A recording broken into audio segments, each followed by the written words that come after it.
हरि ओम। जय श्री राधे।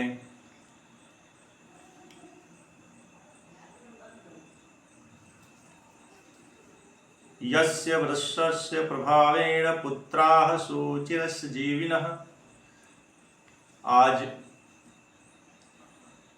जीवित पुत्रिका व्रत के विषय में हम चर्चा करेंगे। इस बार जीवित पुत्रिका के विषय में थोड़ा सा विद्वानों में मतैक्यता की स्थिति नहीं बन पा रही है, इसलिए इस पर थोड़ा सा शास्त्रीय विधान क्या कहता है इस पर चर्चा करना आवश्यक है। सामान्यतः 6 तारीख के विषय में जो मतैक्य बना हुआ है उसमें ऋषिकेश पंचांग, महावीर पंचांग, आदित्य पंचांग, इन सबों में 6 तारीख के विषय में निर्णय दिया गया है। 6 तारीख को जीवित पुत्रिका व्रत जो है मनाया जाएगा। इस व्रत में माताएं अपने पुत्र के लिए दीर्घ जीवन की कामना करती हैं। शुक्रवार 6 तारीख के विषय में लिखा गया, ईशे मास शीते पक्षे च अष्टमी या तिथि भवे। इसमें इस विषय में लिखा गया कि अष्टमी तिथि जो है वो होना चाहिए और प्रदोष काल में। अष्टम्याम प्रदोष व्यापनी ग्राह्य। अष्टमी अगर प्रदोष व्यापनी है तो वो ग्रह है। तो 6 तारीख के मतावलंबी विशेष करके प्रदोष व्यापनी अष्टमी को ग्राह्य करते हैं। पूर्वे दुह परे द्वाम प्रदोषे यत्र च अष्टमी। प्रदोष काल में पूर्वे हो या परे हो, अष्टमी जो है प्रदेश काल में अगर मिल रही है तो उसमें जो है जीवित पुत्रिका व्रत किया जाना चाहिए। ऐसा अर्थात सायंकाल में जीवित वाहन भगवान की पूजा करके अगले दिन 7 तारीख को नवमी के दिन 10:21 पर पारण का विधान है। अब 6 तारीख के पक्ष में मत का जो निर्णय है उसके विपक्ष में भी जो 7 तारीख के पक्ष में भी विद्वानों का मत जो है वो काफी मजबूत लग रहा है। उसके पक्ष में भी काफी प्रमाण है। 7 तारीख के पक्ष में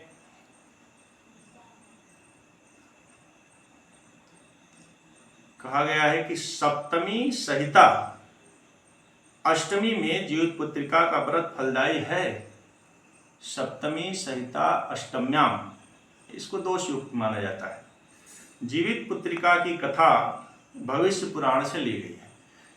जैसे स्कंद पुराणे रेवाखंडे श्री सत्यनारायण भगवान की कथा ले गई है, उसी तरह जीवित पुत्रिका की कथा जो है भविष्य पुराण से ली गई है। गरुड़ भगवान जीवित वाहन को जो है ये कथा सुनाते हैं, जिसमें गरुड़ ने संसार के कल्याण के लिए जीवित वाहन को वरदान देते हैं। गरुड़ भगवान कहते हैं आज तिथि जो है आश्विन कृष्ण पक्ष की अष्टमी तिथि है। अश्विनी बहुले पक्षे तिथिश्च अष्टमी शुभा। गरुड़ भगवान कहते हैं आज बहुले पक्षे अश्विन कृष्ण पक्ष के अश्विनी को बहुले पक्ष आज बड़ी शुभ है। और आगे कहते हैं कि सप्तमी रहिता च अद्य प्रजानाम जीतोष्तम अतोयम वासरो वत्स ब्रह्म भाव गमिष्यति। आज तुमने यहाँ पर प्रजा को जीवन दान दिया है। जीवित वाहन अपने आत्म कल्याण के द्वारा, अपने त्याग के द्वारा उस नागवंश की रक्षा की। गरुड़ भगवान इससे बड़े प्रसन्न हुए।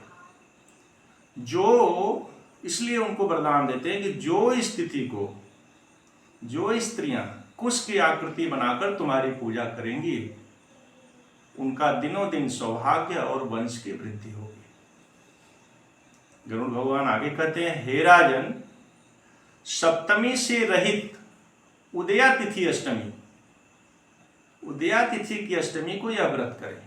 यहाँ पे उदया तिथि की अष्टमी को भगवान महत्व देते हैं, अर्थात जिस दिन सप्तमी हो अष्टमी की युति में व्रत न करें। सप्तम्याम युता अष्टम्याम ये ग्राह्य नहीं है, ऐसा भगवान गरुड़ जो है अपनी कथा में कहते हैं, जो प्रमाणिक ग्रंथ है। शुद्ध अष्टमी में यह व्रत करें तथा अगले दिन नवमी में पारण करें। लिखे हैं कि उपोष्य च अष्टमी राजन सप्तमी सहिता शिवा यस्य मुदयते भानु पारणम नवमी दिने। आगे गरुड़ जी कहते हैं अष्टमी में वर्जनीया प्रयत्न करके वर्जनीया सप्तमी सहिताष्टमी, सप्तमी से युक्त अष्टमी का त्याग करें, अन्यथा फलहानि स्यात् सौभाग्यम नश्यति ध्रुवम्।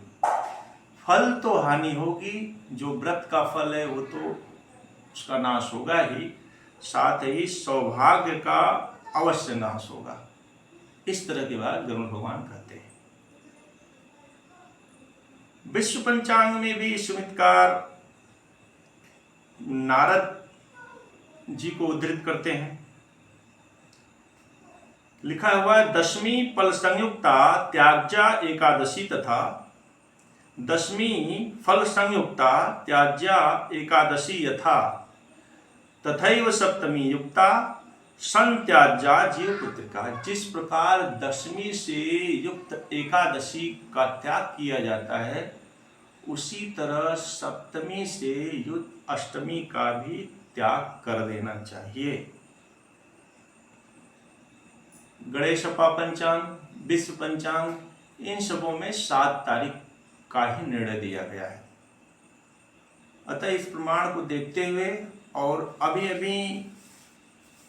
कुछ समय पहले जो है वाराणसी के विद्वत परिषद, जिसमें काशी हिंदू विश्वविद्यालय के प्रोफेसर चंद्रमा पांडे, ज्योतिष विभाग के अध्यक्ष प्रोफेसर चंद्रमौली उपाध्याय, प्रोफेसर नागेंद्र पांडे, पंडित अखिलानंद मिश्र, अनेक सारे विद्वानों की एक विद्वत परिषद ने एक सभा बुलाई और सर्वसम्मति से उदयकालीन अष्टमी के पक्ष में निर्णय करते हुए अपना जो है उन लोगों ने एक सम्मति दिया है कि 7 तारीख को यह व्रत जो है अधिक फलदायी है। 7 तारीख को यह व्रत करें और प्रातः जो है अगले दिन पारण करें, ऐसा जो है। तो सब मिला के जो जीव पुत्रिका व्रत के विषय में एक निर्णय समीचीन ऐसा लग रहा है कि नहीं, 7 तारीख के लिए यह व्रत अधिक फलदायी होगा। अतः 7 तारीख को यह व्रत किया जाना चाहिए और 7 तारीख को व्रत करके और सुबह जो है प्रातः जो है 8 तारीख को पारण करें। ऐसा ही है। जय श्री राधे।